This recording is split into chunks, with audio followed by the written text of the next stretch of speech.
Assalamualaikum warahmatullahi wabarakatuh. Om Swastiastu, salam damai sejahtera untuk kita semua. Shalom, Namo Buddhaya, salam kebajikan, Rahayu. Perkenalkan, nama saya Ida Ayu Putu Sulastri. Saya dosen di Universitas Triyatma Mulia, Fakultas Bisnis dan Pariwisata pada program studi Diploma 3 Perhotelan. Saya mengampu mata kuliah Manajemen Tata Hidangan dengan kode mata kuliah MTH. Mata kuliah ini muncul di semester 6 dengan bobot 2 SKS. Durasi waktu 2 jam pelajaran. Deskripsi singkat mata kuliah. Mata kuliah manajemen tata hidang adalah pengetahuan dan pemahaman mengenai manajemen tata hidang yang harus dimiliki oleh manajer tingkat menengah yang profesional di bidang tata hidang. Manajemen merupakan aspek penting dalam pelayanan makanan dan minuman karena berfungsi mengatur berbagai sumber daya dengan efektif dan efisien dalam memproduksi makanan dan minuman yang berkualitas serta memberikan pelayanan yang layak agar mencapai tujuan bersama, yaitu tingkat penjualan produk dan keuntungan sesuai target serta kemajuan usaha. Adapun mata kuliah prasyarat untuk dapat mengikuti mata kuliah manajemen tata hidang yaitu mata kuliah teori tata hidang 1 dan mata kuliah teori tata hidang 2. Capaian pembelajaran mata kuliah manajemen tata hidang 1. Tata hidang ini meliputi kompetensi sikap, keterampilan umum, keterampilan khusus, dan penguasaan pengetahuan yang diturunkan dari capaian pembelajaran lulusan program studi yang dibebankan pada mata kuliah.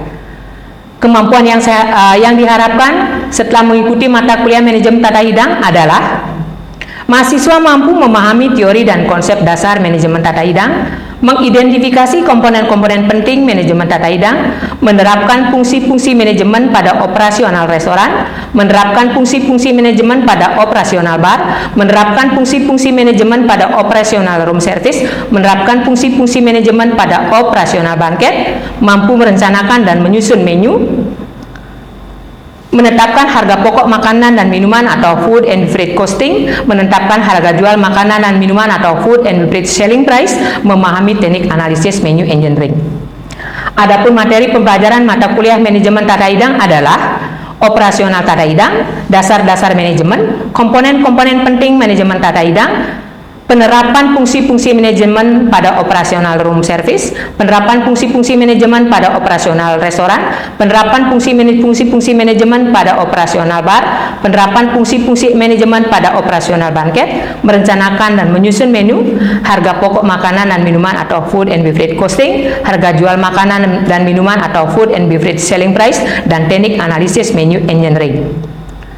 Beberapa referensi yang saya gunakan yaitu Larasati Sri, Manajemen Sumber Daya Manusia, Budi Utama 2018, Irfani Agus S, Manajemen Keuangan dan Bisnis, Gramedia 2020, LACDA, Manajemen Peralatan, Raja Wali 2012, Cipto Novardi, Strategi Pemasaran, Andi Offset, Yogyakarta 1992, Triana Sari, Manajemen Makanan dan Minuman, CP Pustaka 2021, Suarsana Nyoman, Siklus Pengadaan Barang, Geraha Ilmu 2007, Suarsana Nyoman, Pengendalian Biaya Departemen FB di Perhotelan, Geraha Ilmu 2007, Sudiaryo Bagus Putu, Menu Costing dan Analisis 2000, Bandung 2008. Mata kuliah manajemen tata hidang terdiri dari 16 kali pertemuan dengan kemampuan akhir yang direncanakan pada setiap pertemuan. Pada pertemuan pertama, saya akan menyampaikan kontrak perkuliahan dan konsep dasar manajemen tata hidang, tentang definisi manajemen, mengapa manajemen dibutuhkan, siapa yang membutuhkan manajemen, unsur-unsur manajemen, fungsi-fungsi manajemen, tingkatan manajemen. Juga sangat penting pada pertemuan pertama, saya akan melakukan persepsi untuk mengingatkan kembali tentang materi mata kuliah prasyarat, yaitu mata kuliah teori tata hidang 1 dan mata kuliah teori tata hidang 2 yang telah mahasiswa tempuh pada semester terdahulu, di mana kedua mata kuliah ini menjadi dasar materi kuliah yang akan dipelajari pada manajemen tata hidang. Pada pertemuan kedua dan ketiga, mahasiswa mampu mengidentifikasi komponen-komponen penting dalam operasional tata hidang, menjelaskan peranan masing-masing komponen dalam operasional tata hidang, menjelaskan pengelolaan pada masing-masing komponen tata hidang.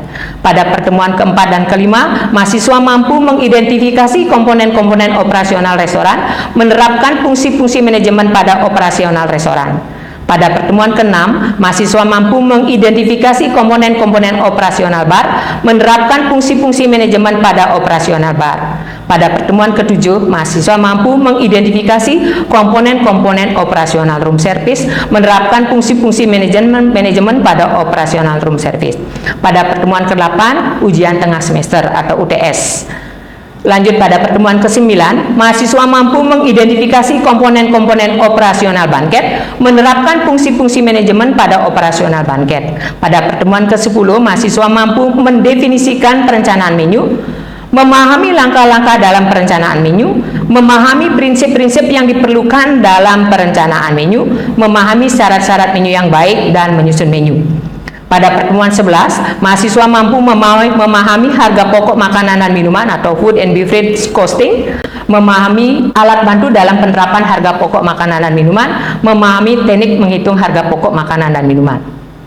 Pada pertemuan ke-12 dan 13, mahasiswa mampu menjelaskan harga jual makanan dan minuman atau food and beverage selling price, menjelaskan beberapa pertimbangan dalam menetapkan harga jual, memahami metode untuk menentukan harga jual, menggunakan beberapa metode untuk menentukan harga jual.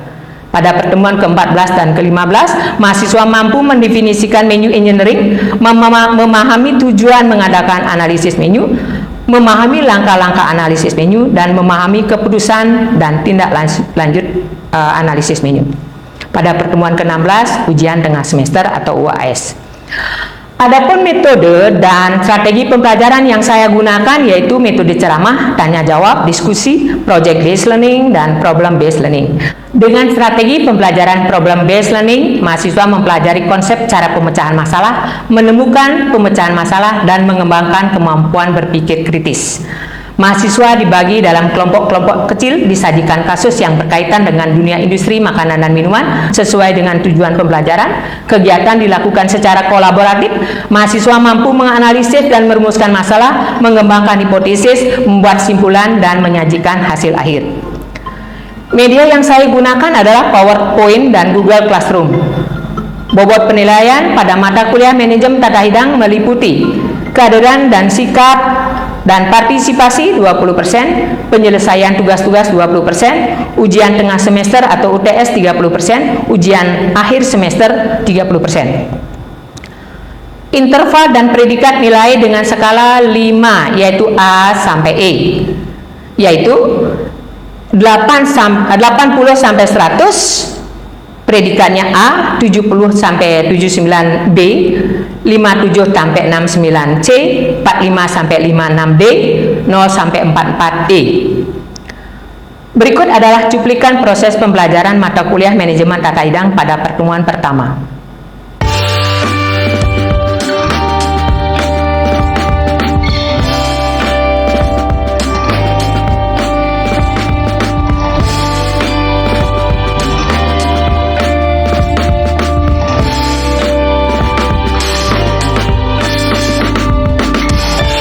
Selamat siang semuanya. Ya, apa kabar hari ini? Baik, sehat dan semangat ya. Itu jawaban yang terbagus ya, yang paling istimewa. Sudah semua tanda tangani absen? Saya cek dulu ya. Wah, hadir semua ya. Berarti semangat nih, luar biasa nih ya. Oke. Seperti biasa, sebelum kita mulai perkuliahan, kita akan berdoa dulu menurut agama dan kepercayaan masing-masing. Kita berdoa, mulai.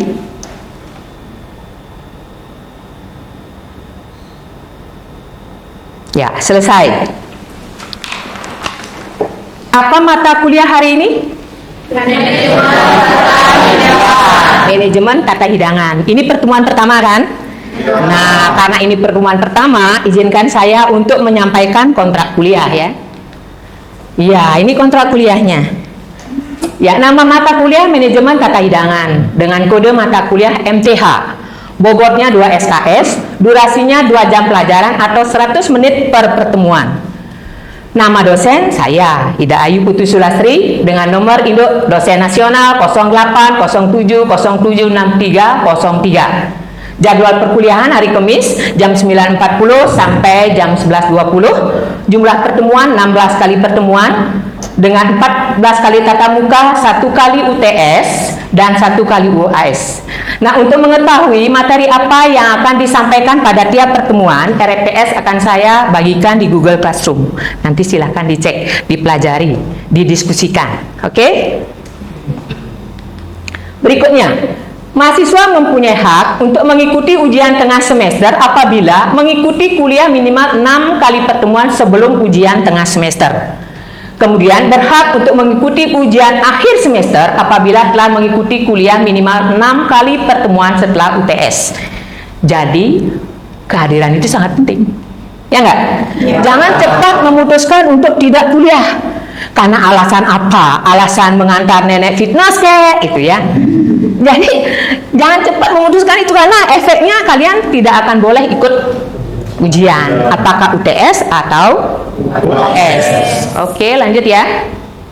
Nah, sistem penilaian menggunakan sistem penilaian skala 5, yaitu predikat A sampai E dengan interval 80 sampai 100 itu predikatnya A, 70 sampai 79 B, 57 sampai 69 C, 45 sampai 56 D, dan 0 sampai 44 E. Jangan sampai ya yang 45 dan 0 itu ya. Ya. Itu bahaya, itu kasihan orang tuanya mengeluarkan biaya kalau sampai seperti itu. Ya kan? Biaya kos, belum lagi pulsa, makan dan lain sebagainya. Ya. Jadi manfaatkan kesempatan yang diberikan oleh orang tua itu untuk belajar baik. Oke? Nah, bobot penilaian terdiri dari sikap dan partisipasi 20%, penyelesaian tugas-tugas 20%, kemudian ujian tengah semester 30%, serta ujian akhir semester 30%. Ya. Nah, tata tertib perkuliahan. Mahasiswa diwajibkan hadir tepat waktu sesuai dengan jadwal perkuliahan. Tak boleh terlambat loh ya. Apalagi di dunia kerja. Kalian itu harus hadir 15 menit sebelum jam kerja. Benar kan? Misalnya jam kerjanya jam 8, kalian jam 7.45 sudah ada di tempat kerja. Ya, rapi-rapi di loker ya, menyiapkan diri ya.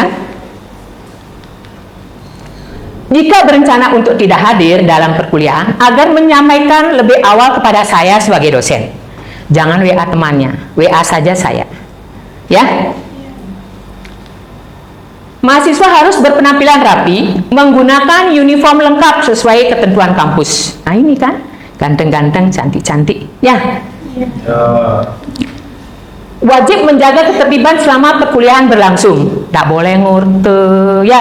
Tak boleh membahas apapun, ya. Selain perkuliahan tentu saja. Mahasiswa dilarang meninggalkan kelas selama perkuliahan berlangsung tanpa izin dosen. Jadi jangan kliang-kliang begitu ya, keluar, masuk seenak-enaknya, ya. Ya kalau kamu datang lagi, kalau enggak, pingsan di luar, kemudian kabarnya buruk, ya siapa yang tanggung jawab? Betul enggak? Betul. Ya. Mahasiswa dilarang mengaktifkan HP selama perkuliahan berlangsung. Ingat itu.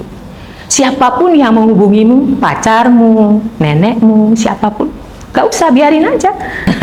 Ya, jadi kalau tidak aktif kita nggak tahu siapa yang menghubungi kita, paham ya? Oke, mahasiswa diwajibkan membawa buku referensi minimal terbitan kampus. Nah, ya, ambil buku referensi itu di percetakan. Kampus sudah menyiapkan. Itu minimal loh ya. Kalian juga boleh mencari referensi lain, beli buku-buku di luar sana boleh dipelajari ya, untuk menambah pengetahuan. Nah, demikian kontrak belajar mata kuliah MTH yang tentunya akan kita sepakati bersama. Ya kan? Sepakat? Oke. Ini nampaknya sudah agak lesu-lesu ini ya. Oke, kita ice breaking dulu deh. Kalau saya mengatakan selamat pagi, kalian berdiri dulu, ya. Nah, kalau kalian mengatakan, kalau saya mengatakan selamat pagi, kalian menjawab door. Kalau saya mengatakan selamat siang, kalian jawab door door. Kalau saya mengatakan selamat sore, kalian katakan door door door. Oke. Selamat siang. Door. Selamat pagi. Door. Selamat malam. Door. Ada saya tadi mengatakan sahabat malam? Ya, tapi lumayan ya. Silakan duduk.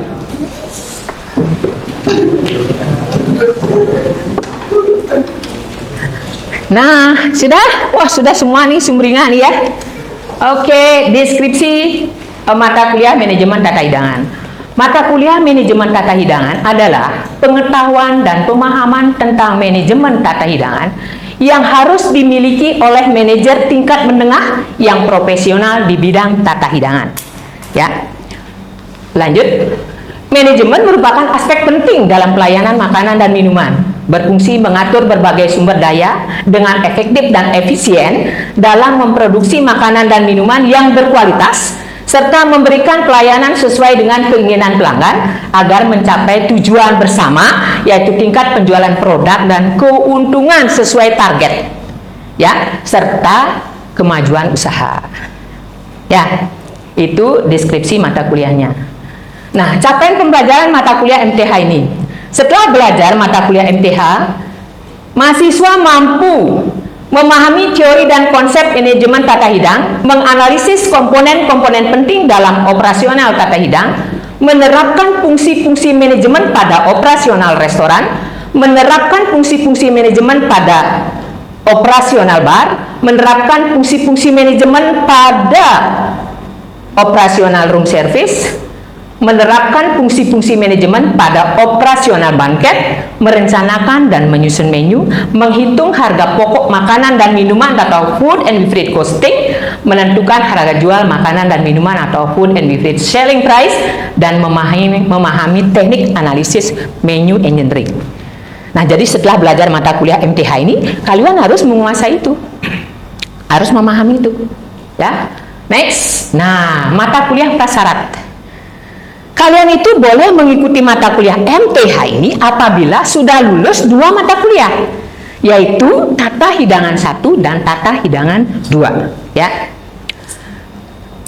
Tata hidangan 1 itu mempelajari pengetahuan atau keterampilan dasar operasional tata hidangan, apakah operasional restoran, bar, room service, dan banket. Sedangkan kalau MTH itu mempelajari tata hidangan dari segi manajerial. Dari segi manajemen, kalian D4, target kalian nanti di dunia kerja adalah minimal head manager atau minimal operation manager, minimal restoran manager, room service manager, bar manager, apa lagi? Banquet manager. Jangan bertiga bercita-cita jadi suar, betul nggak? Iya, oleh karena itu kemampuan manajerial mutlak kalian kuasai. Itulah mengapa kita belajar manajemen hidangan. Oke, lanjut ya. Topik perkuliahan hari ini pada pertemuan pertama ini adalah teori dan konsep dasar manajemen tata hidangan. Setelah belajar hari ini, apa kemampuan yang diharapkan? Mampu mengingat kembali tentang operasional tata hidangan, ya. Kemudian mendefinisikan manajemen itu apa, memahami mengapa manajemen itu dibutuhkan, memahami fungsi-fungsi manajemen, memahami tingkatan manajemen, dan memahami unsur-unsur manajemen. Ya, lanjut. Nah, tadi saya sudah menyampaikan bahwa mata kuliah prasyarat adalah tata hidangan 1 dan tata hidangan 2, di mana di sana adalah operasional tata hidangan, apakah bar, restoran, room service maupun banket. Mari kita review dulu. Kalian ingat apa enggak?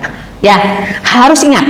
Kalau enggak ingat, itu dasarnya. Dasar kita belajar manajemen tata hidangan, ya. Oke, ada pertanyaan. Seksi-seksi AB service. Masih ingat apa itu? Apa saja seksi-seksi AB service? Ya, siapa? Masih ingat? Ayo. Siapa di Payana? Oke. Jadi seksi-seksi F&B service itu ada 5. Yang pertama ada restoran, yang kedua ada bar, yang ketiga ada room service, yang keempat banquet, dan yang terakhir steward. Bagus. Ya, saya tidak menanyakan lebih lanjut tentang itu. Saya percaya bahwa penjelasan-penjelasan berikutnya pasti kalian sudah tahu. Oke, pertanyaan berikut. Struktur organisasi restoran. Masih ingat nggak struktur organisasi restoran? Siapa kau? Messi ya? Oke, Messi. Struktur organisasi restoran yang pertama yaitu restoran manager membawahi head waiter membawahi asisten head waiter, asisten head waiter membawahi wine butler, captain, dan hostess. Dan lalu ketiganya tersebut membawahi asisten captain, lalu asisten captain membawahi waiter, dan waiter membawahi busboy. Sekian. Oke, saya sudah senang sebab kalian ingat ya. Next, tugas restoran manager apa ya? Oke, Jaka, silakan Jaka. Tugas restoran manager yaitu mengawasi operasional restoran, menangani keluhan pelanggan serta memastikan peraturan kesehatan keselamatan kerja karyawan. Ya, secara umum kalau kita simpulkan dari jawabannya Jaka itu, restoran manager itu bertanggung jawab terhadap operasional restoran secara keseluruhan, ya kan? Oke, bagus. Tambah senang saya. Kelompok alat-alat restoran. Oke, Yosi, bantu ya. Kelompok alat-alat restoran yaitu ada 4. Yang pertama, Chinaware, Silverware, Glassware, dan juga Linen. Iya, benar ya. Jadi ada Chinaware, Glassware, Silverware, Linen ya. Ada satu lagi, dilupakan, others equipment ya. Digunakan di restoran tapi tidak masuk kelompok itu. Oke, next. Jenis-jenis pelayanan restoran, siapa masih ingat? Ya. Silakan Ulan. Jenis-jenis pelayanan restoran itu ada American Service, French Service, English Service, Russian Service, dan buffet service. Iya, benar sekali ya. Ada buffet service, American service, Russian service, French service, dan English service. Bagus ya. Nah, ini pertanyaan terakhir dari review pelajaran masa lalu. Oke.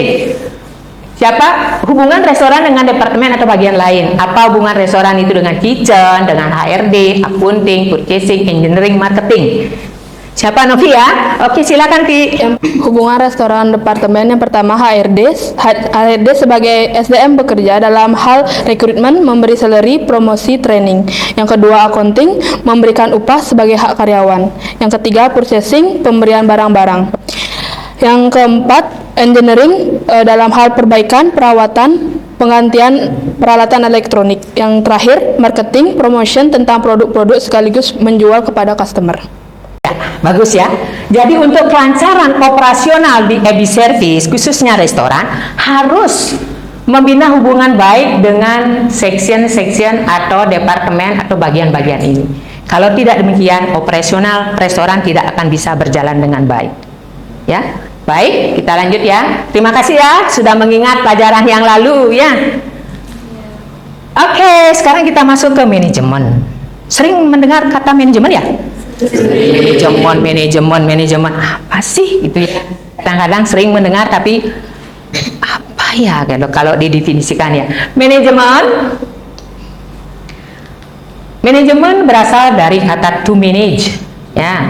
To manage yang artinya mengatur, mengurus, mengelola, mengendalikan, dan istilah-istilah lainnya yang artinya kira-kira seperti ini. Paham ya? Oke, lanjut. Nah, kita tentu saja akan melihat definisi manajemen menurut para ahli. Jadi ahli-ahli banyak sekali definisi-definisi manajemen yang dibuat oleh para ahli berdasarkan cara pandang mereka. Tapi saya ambil 3 aja ya. Menurut Jos R. Perry, manajemen adalah suatu proses yang terdiri dari tindakan-tindakan perencanaan, pengorganisasian, pergerakan, dan pengendalian untuk menentukan serta mencapai tujuan melalui pemanfaatan sumber daya manusia dan sumber daya lainnya. Nanti dicermati nih. Ya. Berikut, menurut Stoner, manajemen adalah proses perencanaan, pengorganisasian, pengarahan, dan pengawasan usaha-usaha para anggota organisasi serta penggunaan sumber daya organisasi lainnya agar mencapai tujuan yang telah ditetapkan. Itu baru dua ahli ya. Berikutnya menurut Griffin, manajemen merupakan serangkaian aktivitas perencanaan, pengorganisasian, kepemimpinan, dan pengendalian yang diarahkan pada sumber daya organisasi untuk mencapai tujuan dengan efisien dan efektif. Kalau kita lihat dari 3 pendapat ahli ini, mirip apa enggak? Mirip. Nah, contoh yang saya kasih ini rata-rata fungsi manajemennya ada 4. Padahal ada ahli mengatakan 2, ada 5, ada 6, ada 7. Silakan kalian perkaya ya, explore tentang manajemen ini ya. Perkaya lagi pengetahuannya tentang teori-teori manajemen. Berikut. Nah, siapa sih yang membutuhkan manajemen itu? Siapa yang membutuhkan manajemen? Nah, yang membutuhkan manajemen adalah orang-orang yang bekerja bersama dalam organisasi untuk mencapai tujuan bersama. Bukan satu orang aja anggota organisasi, banyak, ya. Berikut, apa tujuannya? Nah, misalnya tingkat penjualan yang tinggi, keuntungan yang besar, kepuasan pelanggan, dan kemajuan usaha. Ya, ini cara umum, ada lagi yang lain-lainnya, ya. Berikut, mengapa manajemen dibutuhkan? Yang pertama, untuk mencapai tujuan organisasi dan pribadi. Tujuan organisasi, kalau di EB Service itu tujuannya adalah apa? Mencapai target keuntungan, ya, sesuai dengan apa yang sudah direncanakan. Yang kedua adalah kepuasan pelanggan. Kepuasan pelanggan. Bagus, berarti masih ingat ya? Bagus ya? Ya.